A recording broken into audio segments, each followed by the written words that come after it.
Pushkin.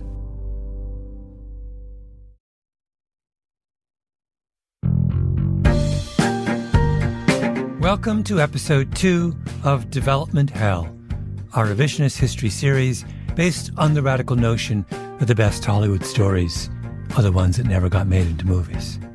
Last time, we kicked off the series with the story of how my book Blink failed to make it on the big screen. If you haven't heard that one yet, you really, really should, because it explains why failed stories have such meaning for me. Anyway, this episode is a wildly convoluted tale full of big plot twists and huge moral questions. A story so much about right now that it's going to get a little uncomfortable. Allow me to introduce guest number 1, Angus Fletcher. He's a screenwriter. I'm not a screenwriter and have never really wanted to be a screenwriter, have no aptitude in screenwriting. Don't listen to Angus. Angus is, in fact, a screenwriter, as you'll hear. He's also an author, researcher, and professor of story science at Ohio State, and a longtime friend of revisionist history. Some of you will remember him as the person who provided the intellectual scaffolding for our memorable revision of The Little Mermaid. Remember this? Oh, so you think we should fix Ursula? Well, I think we should just stop her from doing whatever she's doing. We should have a conversation with her about maybe why this isn't helpful. Do you, Prince Eric, take Ursula to have and to hold in sickness and in health for as long as you both shall live? Eric looks deep into Ursula's eyes, hypnotized. I do. If you haven't heard that Little Mermaid series, listen to it. Anyway, back to today's story. I'm just fascinated by this problem that Hollywood has, that it keeps telling the same story over and over and over again. And so, back when I was actually a Shakespeare professor up at Stanford, I placed this phone call to Pixar, and I was basically like, how is it you guys are able to make stuff that's like better? This is when they were making movies like Up, which had just these totally berserk narrative structures. And so anyway, they let me inside. I learned all this stuff. I thought it was totally fascinating. I realized that they were making stories in a totally different way than Hollywood was. So I went down to Hollywood to advise Hollywood. And that led to me basically trying to convince Hollywood by writing a series of screenplays the Pixar way, because I thought that they would then allow me to consult on movies. Instead, no, they just hired me to write screenplays. And that's how I got an agent. And then one day my agent called me up, and because he knew I'm just obsessed with the original Total Recall, which had destroyed my mind when I was young. And he was like, how would you like to work with the writer of Total Recall, Gary Goldman? And so that's how we got together. Gary, you wrote Total Recall? Meet guest number 2, Gary Goldman. He's also a screenwriter, but unlike Angus, has no trouble admitting it. Yes, I was the last writer on Total Recall, on the first Total Recall. Total Recall, amazing movie. Arnold Schwarzenegger, Sharon Stone. Directed by Paul Verhoeven. Yeah, so it was about a milquetoast character who finds out that he's not who he thinks he is, which is that he's a kind of a super spy. Yeah, but how real does it seem? As real as any memory in your head. Come on, don't bullshit me. No, I'm telling you, Doug, your brain will not know the difference. And that's guaranteed, or your money back. What about the guy you lobotomized? Did he get a refund? Came out in 1990. Blockbuster. Tons of awards. Total Recall has it has a genealogy. It's not just me. It has a short story. The source material is from Philip K. Dick. Mm-hmm. And then there was a fantastic original screenplay by Dan O'Bannon and Ron Shusett that everybody loved from the beginning. And this launched the project. In fact, this is sort of the prime example of this idea of development hell, which is that you sell something for a lot of money and everybody's very excited about it. And they tell you it's going to be a movie right away.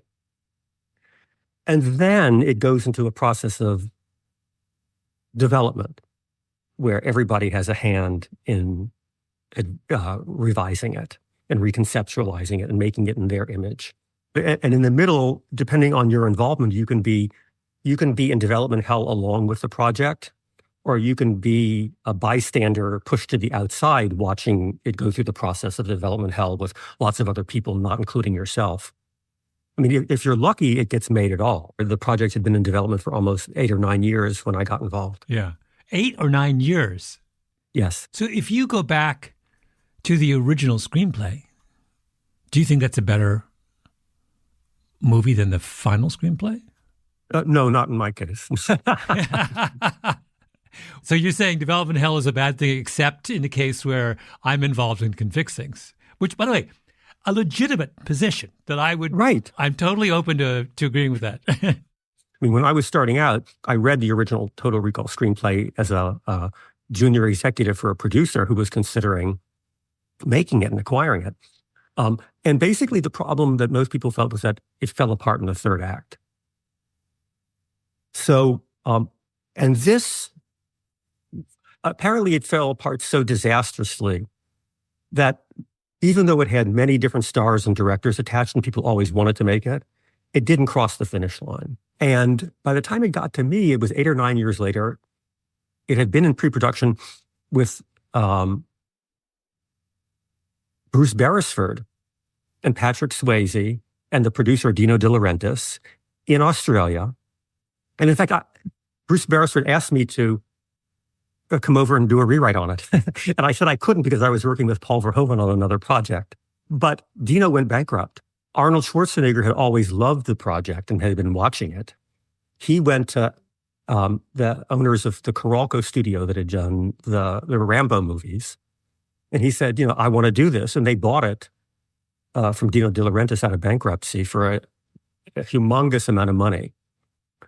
And with the idea that Arnold was attached, Arnold wanted to work with Paul Verhoeven because Paul had just done RoboCop. I was working with Paul Verhoeven on a movie called about out-of-body travel. And Paul said he didn't think it was ready to shoot and that he was going to leave our project and go do another project. And he was apologizing to me for that. I said, what's the other project? And he said, Total Recall. I said, well, that's really funny, Paul, because I turned down the chance to rewrite Total Recall because I was working with you. And he said, well, what did you think about it? And I told him my take. And he said, well, that's pretty much how I see it too. Let me see if I can get you the job to rewrite it. Gary, I'm worried. We want to talk about this other project, but now I'm thinking we can come back to Total Recall, or is this all leading up to the other project? Well, they're connected. Yeah. So what's the connection? The connection is, I would say, Philip K. Dick. Philip K. Dick, sci-fi master. To name just a few other Philip K. Dick film adaptations, Blade Runner, Minority Report, A Scanner Darkly.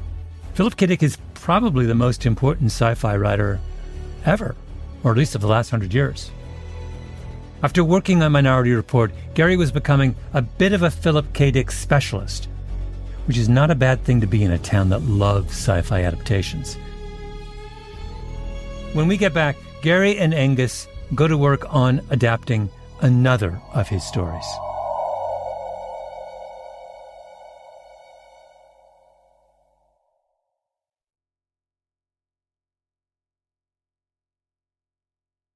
We're back with Angus Fletcher and Gary Goldman, who've just been set up to work together on an adaptation of a Philip K. Dick story.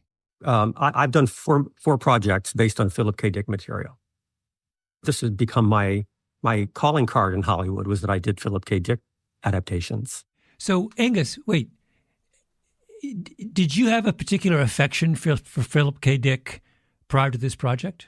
Well, I mean, I loved the movie Total Recall, and I'm going to acknowledge that I was such a Philistine that I had no idea that it came from Philip K. Dick. And what happened was the moment I got the call from my agent, I then went and read all of Philip K. Dick, and it's surreal. I mean, he sort of went from science fiction into religion. And I called Gary up and I was like, well, Gary, what do you think? I'd love to work with you. And the main reason I wanted to work with Gary is because I believe that screenwriters have the ability to see the future, because I think this is a common power of story. I think that science fiction is always about intuiting what's going to happen next. And so I said to Gary, Gary, what do you think the future is? And he said, Angus, read this story, Variable Man. And the premise of Variable Man is very simple. It's basically just about a future in which there are these computers who use statistics to predict everything that's going to happen.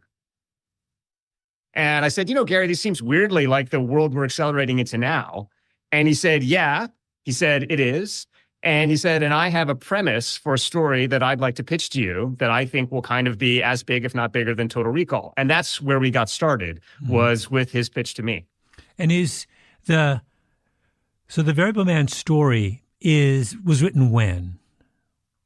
Oh, I don't know, about 1950 probably. Oh, I see. Oh, so imagining in 1950 a world in which computers predict everything is kind of great if you're in the 20. When did you guys work together on this project? What was the early 2000s? Early 2000s. So you have, and so were you being faithful to the Philip K. Dick short story, or were you changing it in useful ways? We were changing it in useful ways, and there are a couple of big things. So first of all, Gary's pitch to me he was like, imagine a future in which computers don't just predict things like they do in the Philip K. Dick story, which is who wins this war. But he says, imagine that they're able to predict exactly what food you'd like to eat right now. And then he said, and then imagine that they're able to predict a gift that you could give to your best friend for their birthday. And that gift is so good that your friend not only loves it, but it seems perfectly like it came from you. And then he said, imagine the computers can pick your soulmate. Imagine the computers can pick the person that you love so totally and so absolutely that you know that this computer knows you better than yourself. And I said, all right. And then he said, and now imagine after you've given yourself up totally to these computers, you wake up one morning and they say to you, in 24 hours, the world is going to end because humanity is going to destroy itself. And I've crunched all the variables and there's no opportunity for you to do anything. That's the starting point for the story. Oh, my God. So wait, how far have we traveled? We've traveled quite significantly from Philip K. Dick at this point. He was just imagining a world where there were these computers that were predicting the outcome of a war, and the computers run across a problem. That's basically the plot, right? The title, Variable Man. Because the other thing that Philip K. Dick did, which he intuited, I think, at a moment of genius, was what would happen if you put a person who the computers had no information on into the middle of the statistical world. So these are all these computers that are able to see the future because they have all the data, but there's one person who they have no data on. Yeah. And so the starting point for the screenplay that Gary and I did was humanity goes, oh my goodness, we're going to die tomorrow. Our only option is to bring in someone who the computer has no data on, the variable man, the person who is unpredictable, unknown. And so just like in the original Philip K. Dick story, we reach back into time, back into history before the computers and pluck this person into the present. And that's basically the beginning of the screenplay, is when the variable man arrives in this world where everything has been planned, everything has been predetermined, the computers know everything, we're all going to die. Yeah. Now, the, wait, there's so many wonderful, Gary, tell me a little bit about your thought process in moving from the original Philip K. Dick notion to the one that Angus just described. Tell me about the leaps that you made there and why you made them. All right. So I suppose I was very interested in AI. Everyone's thinking about it now, but it wasn't brand new.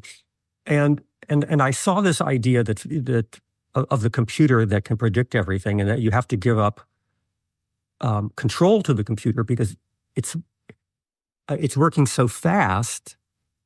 And I wanted to sort of imagine this sort of trajectory of going from where we are now to the point where the computer is in total control.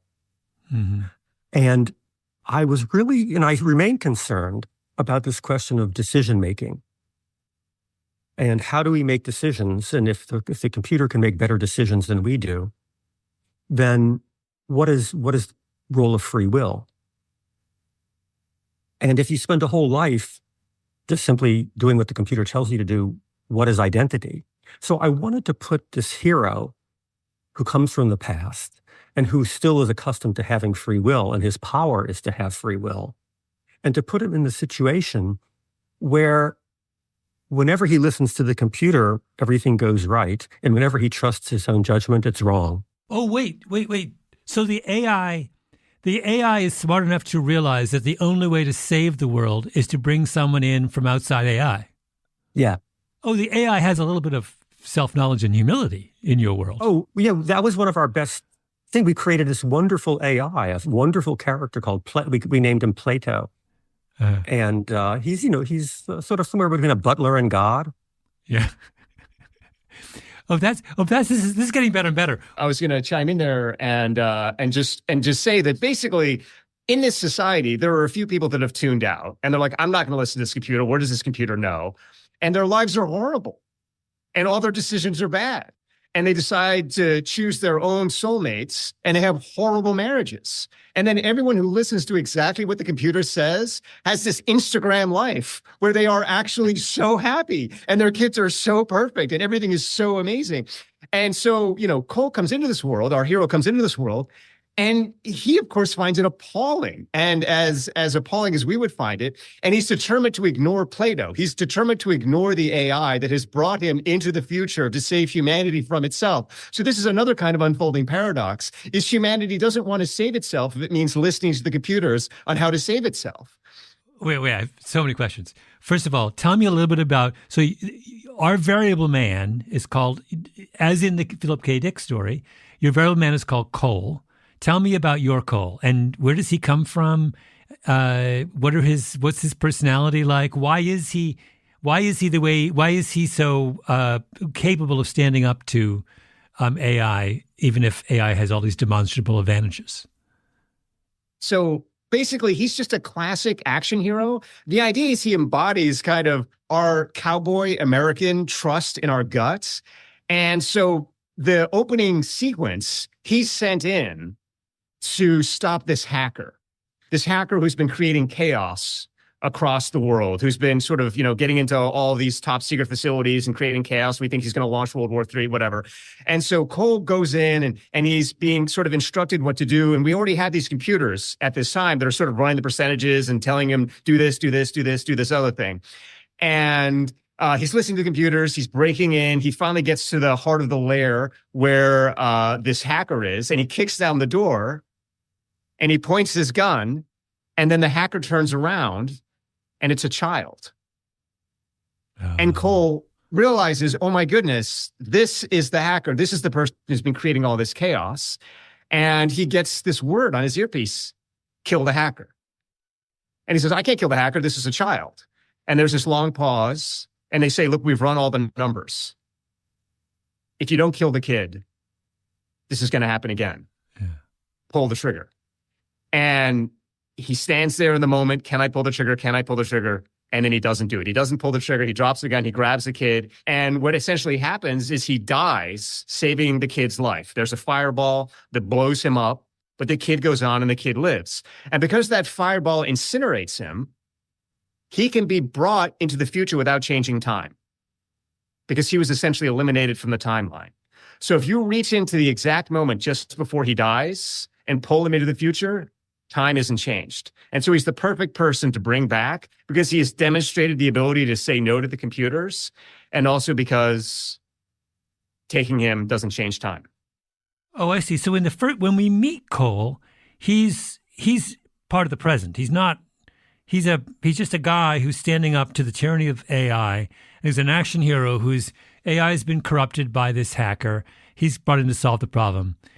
He fails as an incident. How much time passes between that initial encounter with the hacker and then when our story's taking place? Well, this is part of the twist, because when you get into the future, you think that an enormous amount of time has passed, because the future is radically different from when Cole disappeared. And it's so different that he can't believe it.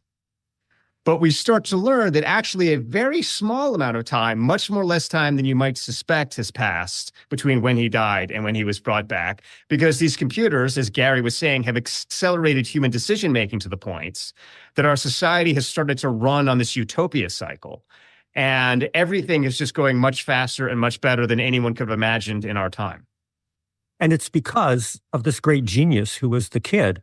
The kid is the thing that made the difference. Because he didn't kill him, because Cole didn't kill him, he survived, and he became the great genius that ushered us into this accelerated utopia. Now, one thing I don't understand, if we are in accelerated utopia, why do we need saving? Why would utopia have a kind of expiry date?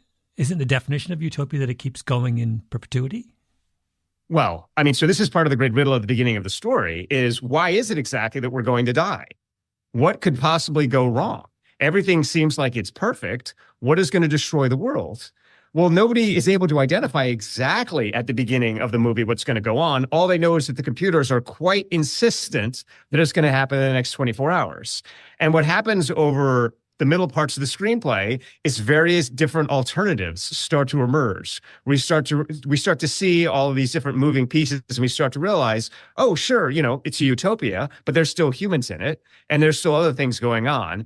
And I don't know how many of the twists you want me to ruin, Malcolm, but one of the things that starts to become a question that haunts the hero is he the one who's going to destroy the world? Is what the computers saw that he would get brought back, and that by not listening to the computers, he was going to be the one that blows everything up? You know what this is, if I might reduce your whole premise to an axiom? This is the cinematic version of the famous adage in the land of the blind, the one-eyed man is king, right? Yeah.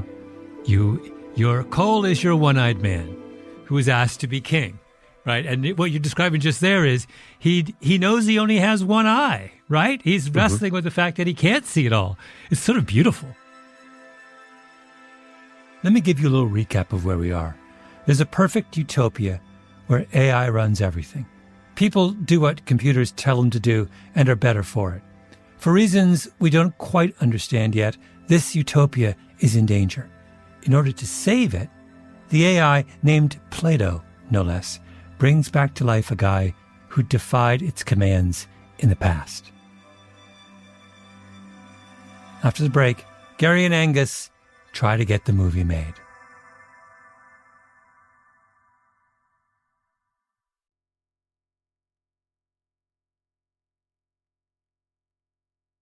Wait, so tell me more about your Cole. So who would you imagine playing your Cole? So we had quite a lot of interest. We had interest from Bradley Cooper's people. We had interest from Mark Wahlberg's people.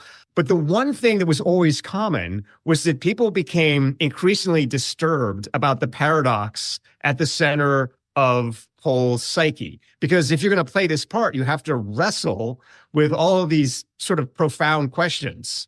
And one of the most profound questions is that what the computers are doing is they're saying, trust us. And the reason they get us to trust them is by being able to predict our most intimate choice. They're able to predict our heart. They're able to know our heart better than we know our heart. They're able to say, you're going to love this person. And when you meet this person, your entire life is going to be changed. And the computer does this to Cole when he gets into the future. He picks the perfect person for Cole, and they fall in love immediately. In fact, they fall in love so fast, they don't even know that they were set up by the computer. They only figure it out after the fact. So now Cole knows that the computer has told him, this is who you're going to love. This is your soulmate. And the computer has also told him the world is going to end. And so essentially the existential choice facing Cole is my heart wrong? And I don't love this woman, and the world is going to be fine? Or by following my heart and accepting that I love this woman, is everyone going to die? And that he has to listen to the computer when the computer gives him a mission. And the computer's mission for him is to kill someone, is to kill the person who's going to trigger the singularity. Same mission as was given him before he was incinerated. That's right, but on a much bigger and more advanced scale. Yeah. And the twist is that the person who he has to kill is, of course, the person that he saved when he was a child. And the further twist is that that person is the father of the girl he's been matched with, who he's fallen in love with. And that he's been set up to be with this girl because she's going to bring him home to daddy. And that's the only way to get through daddy's security. Oh, my God. So good. It's so good. Why? Let's go back. So you had interest from these actors in playing Cole, but why did they have, when you say they had trouble with that twist, it sounds to me like this is an extraordinary opportunity for a skilled actor. What do you mean they had trouble with it? Well, so I think that when you think about why Total Recall got made, Arnold Schwarzenegger has the capacity to be himself and also be meta Arnold at the same time. So he has the capacity to kind of laugh at himself at the same time he's being himself. This part requires that ability to be yourself and be outside yourself at the same time. And it forces you also to go against the kind of core fantasy of Hollywood, which is that love saves the world. If you listen to yourself, that saves the world. And so this caused a lot of cognitive dissonance in actors, and the same reason that Gary was talking about, that the sort of AI billionaire's daughter was caused cognitive dissonance. And so that was a real emotional sticking point for a lot of actors. And I think they were concerned about this story. Yeah, I think you're right, Angus. Ultimately, we didn't want to say, oh yeah, trust your heart and it's all going to work out. That's a lot of Hollywood endings manufacture that ending. And the Hollywood answer is trust your heart. And society is producing a new answer, which is trust the AI. Can you think of a Hollywood movie previous to this where not the narrow question of don't trust your heart, but the kind of broader question of that love and the fulfillment of a real emotional need would have catastrophic consequences outside of it? Is this virgin territory is what I'm asking for a Hollywood film? One example springs to mind, Casablanca. For Humphrey Bogart and Ingrid Bergman to get together would harm the world. And so Humphrey Bogart Rick makes the decision not to follow his heart. I think you're right, but you will, there's a crucial difference though, and that is, do we ever really believe that Rick is madly in love with Ingrid Bergman? Not in the sense, what you've described as a situation where the two parties are genuinely and have powerful reason to believe that they are genuinely in love. They are soulmates. Was Ingrid Bergman Humphrey Bogart's soulmate in Casablanca, or was like his heart is so kind of hardened and covered in scar tissue, we kind of accept him walking away because that's what he does. He walks away, right? But you're describing a very different dynamic. You're talking about two people who are soulmates having to walk away. Yeah, and I will say, Malcolm, by the way, that's a very iconoclastic reading that you've just delivered of Casablanca. But also, wait, what? but they do. You don't think Humphrey Bogart's heart is covered in scar tissue? I think the point is that even though it is, he realizes that the romantic thing to do is to leave. And so that's the ultimate tragedy of that movie, Malcolm, which you've just desecrated, is that he's a man who is reconnected with his heart and in doing so walked away from it, Anyway, I think that's the Hollywood schlock reading of it. But the point is, in that movie, he walks away. He does the heroic thing. And you're asking, is there a movie where someone has basically willingly destroyed the world for their own love? Has someone willingly made that choice, that one did happen in The English Patient. Oh, tell me. My memory of that film is not strong enough. Tell me how that happens in The English Patient. Well, in the end, the hero basically is a traitor to the Allies out of love for a woman. Okay. And usually Hollywood doesn't put the hero in that position. That's, in other words, they don't decide to, what they will either do is say, there's a greater good here. In a lot of English movies, even Brief Encounter, people say, I'm in love, but I'm going to do this. I'm going to stay with my wife and kids. Yeah. So there is this English, duty. Annoying kind of aristocratic English notion of, remember in Tale of Two Cities, at the end, it's a far, far better thing than I've ever done, blah, blah, blah, blah. They love playing that role. They never play it in real life, but they love playing it in literature. Yeah. They're like, are you kidding me? In real life? He's not doing that. But but wait, I'm not satisfied. So it doesn't, am I wrong? Why does it seem to me like you have described in this movie a much more complicated and interesting and sort of problematic narrative scenario than exists in, say, Casablanca. Bradley Cooper's not having a problem doing a remake of Casablanca. He's fine with that. But he clearly had a problem with this. So you describe to me in your words, I can see how they're analogous, but they're not. It's not perfect. Why is it not perfect? I don't think it's perfect at all. By the way, I do want to get on record as saying that you've also desecrated Charles Dickens, who's another totemic figure of English literature. No, I mean it's the reason that it's different is I mean, imagine if the character chose his heart and the Nazis won. Yeah, you choose. I mean, imagine the Sound of Music, right? In which he marries Julie Andrews, and the result of that is the Second World War is lost. Yeah. I mean, that's the kind of crisis you're setting up. And so, in order to establish free will, he has to reject Julie Andrews. He has to reject, his heart to save to save the world. Except, we haven't even told you the ending of the movie, so you don't even know what's going to happen, right? And when actors got to the end of the movie, the dissonance became so intense for them that, I think that they started to say, how can I in good conscience play this part? Because I myself don't even understand exactly the part that I'm playing. So you're in telling the story of why this movie doesn't get made. We're going to go through the list of culprits, but is culprit number one that the actors themselves couldn't handle it? I think that's part of it. But I mean, I think the core of it is do we trust ourselves? Yeah. And that's a hard place to go in the movies, because at the end of the day, the movies basically know comedy and they know tragedy.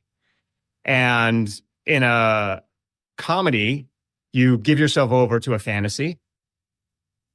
And in tragedy, you're like, it's all over from the beginning. And it's a chance for you to kind of wallow. So another way to say this is, when we're born in our brain, there's a kind of primordial story. And that story is that I am good and that life is good. And that primordial story is so powerful that it allows us to be open to the world and to explore the world. And then what happens over time is that story runs up against our experiences of life, many of which are negative. And this other story starts to occur in our brain, which is actually life is not so good. And I'm also not so good. And we start to believe that story more. And that story starts to become more primordial for us. And the good story starts to become more superficial and fantasy for us. And we get into a kind of a dissociated place. And in that dissociated place, which I think most humans exist most of the time, they really believe that life is pretty bad and that they're pretty terrible. But they're always trying to actively convince themselves that life is good and that they're a nice person. And this is a product of, mindfulness, positive thinking, all of these things which kind of infest our society now. Mm-hmm. And when people go to the movies, they want to indulge either the fantasy life of, no, I'm a good person and everything works out, or they want to wallow in this negative space of, no, you know what? This is a safe space for me to admit that everything's terrible and I'm a horrible human being. And that's why we have like the Dark Knights and, Christopher Nolan and all this kind of stuff, kind of like the dark, sludgy stuff. And this movie is constantly forcing you back and forth across the threshold. Mm-hmm. This movie is not allowing you to say, you know what? Yes, everything is bad, life is awful. Nor is it saying there's a kind of simple, easy answer here. It's pushing you back and forth to kind of reconfront. And can you keep going? And at the bottom of the movie is this idea that only intelligence is going to solve things. Not emotion, not wishing, not wanting, but being smart. And are you, the audience, smart enough to solve this problem? Because if you, the audience, are not smart enough to solve this problem, the computers are going to solve it for you. And so the existential challenge for the movie essentially is, are you smart enough to keep ahead of the movie? In which case, you know what? You're smart enough to live into the future. Or are you going to submit and become passive and be drawn into the engine of the story? And then that's the future of AI, in which you no longer have any autonomy and you've given up your will to the plot and the machinery. So I think that's why people find the movie unnerving, because it really does put you in that existential place that you feel that your autonomy is being stripped. But I mean, there's also a lot of sort of funny and sort of dire studio stories that are involved. Because I think ultimately the studios were also alarmed by this story. I mean, this is a big budget movie. And the thing is, if you're going to do a big budget movie like Total Recall, like this, you need to get that actor on board to try and secure the money. Right. And then do you want to put $120 million into something that has this premise? I think it was too demanding. And but I think that our main problem here was really that we didn't get a director. We didn't get a strong director. A project like this requires a director who with a very strong vision and who the people with the money trust. And I suppose I had the hubris to think that after doing these 3 Philip K. Dick movies, they would trust me. But actually, that wasn't enough. The movie's fate in the real world precisely parallels its narrative on the page, in other words. That actually happened. So one of the things that happened is after we went out to all of these actors, I then was on another screenplay project, which was going well. And it was produced by Bob Shea, who did Lord of the Rings, all these big kind of movies. And so I showed the script to Bob, and Bob was like, oh, the script is amazing. I love the script. We got to get the script produced. And so I said, okay, great. But it all culminated in Bob calling me up one day and saying, Angus, we've got financing for this movie. I'm almost entirely convinced we've got financing for this movie. I said, oh, okay. I said, what's going on? He said, well, there's this company in town. They have a computer that they feed all of the scripts into. And the algorithm tells them how much money the script is going to make. And we've already given the script to the executives there, and they love this, and they're going to give it to the algorithm. And I just know that this is going to work out. So I said, okay, Bob, this sounds great, And this company, I should say, they very wealthy, very successful. They invested all these movies, They had themselves the sort of top floor of the biggest luxury car dealership in town. So you walked in through all these luxury cars to get in their offices. I mean, sort of like typical Hollywood stuff, right? So I get a call a week or two later from Bob. He's like, unfortunately, I've got bad news for you. And I was like, oh my God. I was like, did the computers read our script and not like it? He goes, no. He's like, that's not the problem. He's like, the problem is the company just went bankrupt. And they went bankrupt because the last script their computers picked was a bomb. And so now they have no money. And so we were unable to make our scripts about the infinitely intelligent computer because a stupid computer was unable to pick the right scripts to make. A stupid computer. Is it any wonder Angus has gone on to become a pioneer in story science? In fact, Angus has gone on to become a leading critic of AI. He thinks only humans will ever be able to tell good stories. One of the papers he's published is called Why Computer AI Will Never Do What We Imagine It Can. I'm reading now from the abstract. Computers contain a hardware limit that renders them permanently incapable of reading or writing narrative. This article draws upon the author's work with deep neural networks, Judea Pearl's Do Calculus, GPT-3, and other current generation AI to logically demonstrate that no computer AI, quantum or otherwise, has ever learned or will ever learn to produce or process novels or any other kind of narrative, including scripts, short fiction, political speeches, business plans, scientific hypotheses, technology proposals, military strategies, and plots to take over the world. So what do we have here? We have a script about AI killed by an AI company that went bankrupt, whose co-author goes on to write the definitive debunking of AI. Who's writing that screenplay? Guys, this has been fantastic. My vote is in to all moguls out there in our listening audience. It's clear what the people want.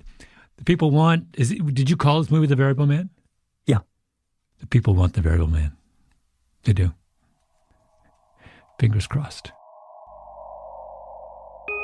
Next week, we'll be back with another story from the depths of development hell.